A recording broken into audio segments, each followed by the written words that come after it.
অধীররঞ্জন চৌধুরী তিনি বক্তব্য রেখে বেরিয়ে গেলেন এবং এই মুহূর্তে যে লোকসভার ছবি সরাসরি আমরা দেখতে পাচ্ছি ডাইরেক্ট সেখান থেকে বেরিয়ে আসছে লোকসভা চত্বর থেকে যারা যারা তৃণমূল কংগ্রেসের যারা সাংসদরা রয়েছেন তারাও বেরিয়ে আসছেন।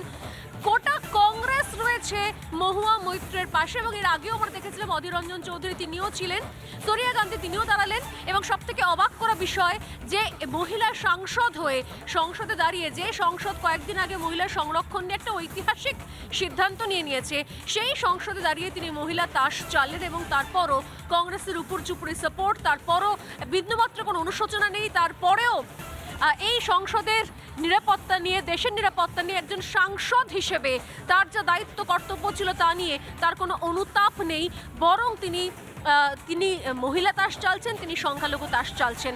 আমি আরও একবার শোনাবার চেষ্টা করব আমাদের সমস্ত রিপাবলিক বাংলার দর্শকদের যে মহুয়া মৈত্র যখন সিদ্ধান্ত হয়ে গেল এথিক্স কমিটির রিপোর্টের ভিত্তিতে তিনি বহিষ্কৃত, তারপর তিনি সংসদের বাইরে বেরিয়ে এসে কিভাবে কি ভাষায় আক্রমণ করলেন এবং একই সঙ্গে আত্মরক্ষা করার চেষ্টা করলেন, কোন ভাষায় কোন যুক্তিতে কোন যুক্তিগুলো তিনি সামনে ঢাল হিসেবে শিখণ্ডী হিসেবে খাড়া করার চেষ্টা করলেন।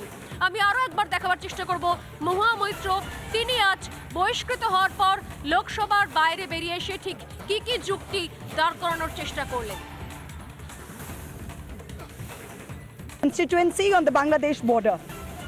This Lok Sabha has also seen the weaponization of a parliamentary committee. Ironically, the Ethics Committee, which was set up to serve as a moral compass for members. Instead, it has been abused egregiously today to do exactly what it was never meant to do, which is to bulldoze the opposition and become another weapon to torpedo us into submission. This committee and this report has broken every rule in the book. মহুয়া মৈত্রের বক্তব্য শুনতে আরো বক্তব্য তিনি রেখেছেন, আরো কিছু বলেছেন, তবে তার আগে যেটা শোনাচ্ছিলাম সংসদের বাইরে বেরিয়ে মহুয়া মৈত্র কি বলেছেন সেটা শোনাচ্ছি, আবারও যোগাযোগ করার চেষ্টা করছি শ্রমিক ভট্টাচার্যের সঙ্গে। শুনুন মহুয়া মৈত্রের বক্তব্য। Constituency on the Bangladesh border. This Lok Sabha has also seen the weaponization of a parliamentary committee. Ironically, the Ethics Committee, which was set up to serve as a moral compass for members. Instead, it has been abused egregiously today to do exactly what it was never meant to do, which is to bulldoze the opposition and become another weapon to torpedo us into submission. This committee and this report has broken every rule in the book. In essence, you're finding me guilty of breaching a code of ethics that does not exist. The committee is punishing me for engaging in a practice that is routine, accepted, and encouraged in the House.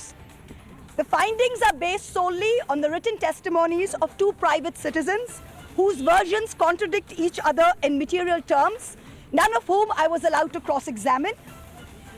One of the two private citizens is my estranged partner who, with malified intention, masqueraded as a common citizen in front of the committee.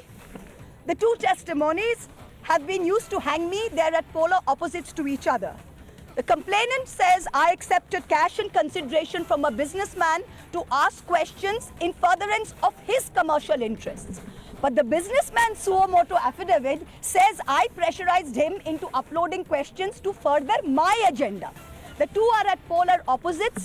The Ethics Committee, without getting to the root of this, has decided to hang me.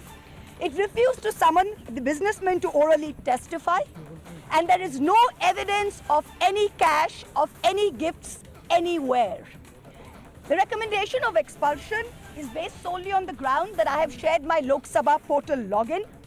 There are no rules whatsoever to govern the sharing of logins. As the hearing of the Ethics Committee demonstrates, all of us MPs are conveyor belts to get questions from the public, from citizens, and to voice that in Parliament. What is important is that if this Modi government thought that by shutting me up, they are going to do away with the Adani issue, let me tell you this, that this kangaroo court has only shown to the all of India that the haste and the abuse of due process you have used demonstrates how important Mr. Adani is to you and to what length you will go to harass a single woman MP into shutting her into submission. Tomorrow the CBI will be sent to my house. I'm sure they will harass me for the next 6 months. But I would like to ask, what about the 13,000 crore coal scam of Mr. Adani that the CBI and the ED have not found place to look at? You tell me I have compromised national security with a login portal? Mr. Adani is buying all our ports, all our airports, and his shareholders are foreign professional investors, and the Ministry of Home Affairs is giving them clearance to buy all our infrastructure. Ramesh Biduri stands up in Parliament and says to Danish Ali, he's one of 26 Muslim MPs, only one of 26. In a country of 200 million Muslims, the BJP has 303 MPs and has not sent one Muslim to Parliament. Ramesh Biduri stood up and told Danish Ali, ye bhadwa, ye katwa, no action has been taken. Nothing has been taken. You hate minorities. You hate women. You detest Nari Shakti. You cannot handle power and authority. I'm 49 years old. I will fight you for the next 30 years inside Parliament, outside Parliament, in the gutter, on the streets. Adim hanghingstra manovikataar jodi ami keu hoi, সজন হারানে শ্মশানে তোদের চিতা আমি তুলবই. We will see the end of you. Do not wonder. Punjab, Sindh, Gujarat, Maratha, Dravida, Utkala, Bongo. You don't have the Punjab. Sindh is not ours. Dravid is not yours. Utkal is not yours. Bongo is not yours. Where do you think you're going to rule us? Where do you think you get this brute majority from? The Ethics Committee has no power to expel. You have assumed the powers of a quasi-judicial authority and imposed a penalty on me that you have no power to do.